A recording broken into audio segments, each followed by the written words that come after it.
Hello friends, मैं आज आपके लिए लेकर आई हूँ एक नई कहानी। इस कहानी में एक आलसी बंदर है।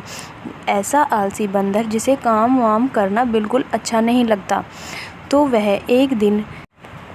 एक दिन जंगल में बंदर घूम रहा था। उसने देखा हाथी केले खा रहा था। बंदर ने दिमाग चलाया कि हाथी के केले छीन लिए जाएं, क्योंकि खाना ढूंढने के लिए तो बहुत समय लगेगा और मेहनत करनी पड़ेगी, जो बंदर को बिल्कुल पसंद नहीं थी। तो उसने हाथी के केले खा लिए। तभी हाथी ने बोला, तुम कितने आलसी बंदर हो, तुम अपने खाने के लिए भी मेहनत नहीं करते, तुमने मेरे केले क्यों लिए? तुम अपना भोजन स्वयं व्यवस्था नहीं कर सकते? तुम इस जंगल के सबसे आलसी बंदर हो। वहीं दूसरे दिन खरगोश मिला। खरगोश गाजर खा रहा था और वह बहुत खुश था, क्योंकि गाजर बहुत मीठी थी। बंदर ने फिर से खरगोश को देखा और उसने सोचा, क्यों ना खरगोश की गाजर को छीन लिया जाए और अपना पेट भरा जाए। तो उसने खरगोश की गाजर को छीन लिया। खरगोश ने बंदर से कहा, तुम कितने आलसी बंदर हो, तुम्हें अपने खाना खोजने के लिए भी मेहनत करना पसंद नहीं है। तुम्हें पता है ये गाजर मैं कितनी मेहनत से लेकर आई हूँ? जाकर अपना भोजन स्वयं ढूंढने की कोशिश करो। तभी बंदर अपने भोजन के लिए इधर उधर भटकने लग गया और बंदर को भूख भी ज़्यादा लगी थी। तो बंदर ने चारों तरफ घूमना शुरू कर दिया कि कहीं उसे बने बनाए भोजन की व्यवस्था मिल जाए। तभी बंदर की नज़र शेर पे पड़ी, जो बहुत सारे फलों को छुपा रहा था स्वयं के भोजन के लिए। बंदर ने दिमाग लगाया, क्यों ना आज शेर का भोजन ही चुराया जाए। बंदर ने जैसे ही शेर भोजन से दूर हटा, बंदर ने शेर के भोजन में रखे फलों को खा गया। वह खाते खाते सोच रहा था कि यह फल कितने स्वादिष्ट हैं और शेर को कितनी मेहनत लगी होगी इन फलों को ढूंढने के लिए, लेकिन मैं इन सभी फलों को खा जाऊंगा, मुझे मेरी भूख शांत करनी है। यह सोचकर बंदर ने सभी फलों को खा लिया।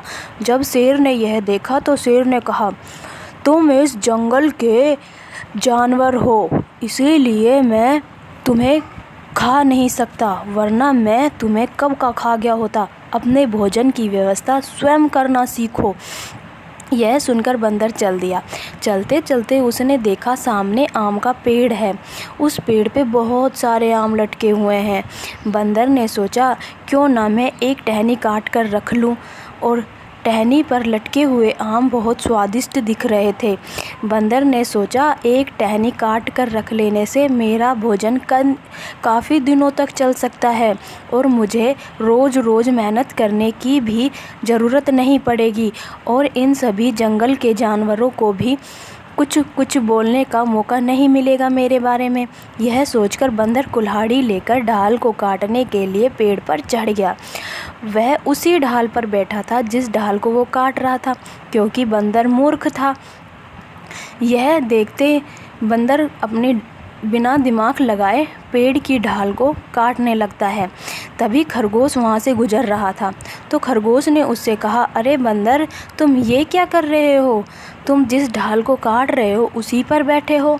बंदर ने कहा, तुम इतने भी बड़े नहीं हो जितना मुझे तुम्हें समझना चाहिए। तुम अपना दिमाग अपने पास रखो। इतने में ही हाथी वहाँ से जाता है। हाथी कहता है, अरे बंदर, तुम ये क्या कर रहे हो? तुम जिस ढाल पर बैठे हो वो कटेगी तो तुम गिर जाओगे और तुम्हें लग सकती है। तुम ऐसा मत करो, तुम गलत दिशा में बैठे हो। बंदर ने कहा, अपना दिमाग अपने पास रखो। इतने में ही वहाँ पर शेर आ जाता है। शेर ने कहा, बंदर, तुम अपना दिमाग सही से इस्तेमाल करो। तुमने जिस ढाल को काट रहे हो उसी पर बैठे हो, इससे तुम्हें चोट लग सकती है। तुम गलत दिशा में बैठे हो। शेर की बातों को अनसुना कर बंदर काटता रहा ढाल। जैसे ही ढाल कटी, बंदर लद से नीचे आ गिर पड़ा। जंगल के सभी जानवर बंदर को गिरता देख जोर जोर से हंसने लगे और बोले, मूर्ख तो मूर्ख ही रहेगा, कभी समझदार नहीं बन सकता। बंदर की यह मूर्खता देख सभी जानवरों को हंसी आई और बंदर को निराश होना पड़ा। और बंदर को अपनी गलती का भी पछतावा हो गया। इसी तरह जिस तरह उसने जंगल के सभी जानवरों की बातों को अनसुना किया है, वह समझ गया था कि वह मूर्ख है। तो इस कहानी से हमें यह शिक्षा मिलती है कि मूर्ख इंसान को समझाना उतना ही मुश्किल है जितना दीवार में सर पटकना। अगर हमारी वीडियो अच्छी लगी हो तो लाइक करें, शेयर करें, सब्सक्राइब करें और बेल आइकन दबाना ना भूलें। धन्यवाद।